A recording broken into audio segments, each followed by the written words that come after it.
København er jo i virkeligheden en utrolig differentieret by. Man kan næsten sammenligne det med et antal landsbyer, der ligger omkring bykernen.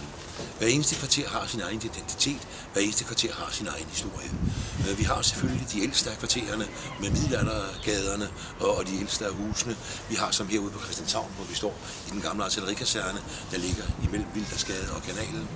Og så har vi også inde i alle husrækkerne selvfølgelig meget af det, som man i 30'erne, da man sanerede, synes der skulle bygges. Ude i brokvartererne bygger man jo også næsten samtidig, så vi har hver eneste kvarter næsten sin egen tidsmæssige identitet og tidsmæssige byggestil.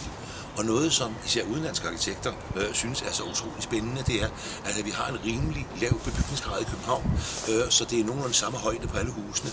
Men hver enkelt hus, hvor de så ligger i de kvarterer, hvor de er bygget i, den tidsalder, de er bygget i, det er så stadigvæk individuelle arkitektoniske udtryk, eller ofte var det jo murmestre, der dengang byggede, og så pyntede facaderne og gjorde dem smukke eller individuelle. Det blev belønnet af kommunen, ved de måtte bygge flere etager på huset. Men på den måde fik vi jo altså en utrolig individuel opdelt by, hvor man ofte ikke kender sin nabolandsby, men man kender sin egen. Og derfor, når man går på opdagelse i København, så skal man gå på opdagelse efter de særlige træk, der er i de enkelte kvarterer, og derfor er det en utrolig spændende by at gå på opdagelse i med de mange individuelle landsbyer, som man kan finde overalt.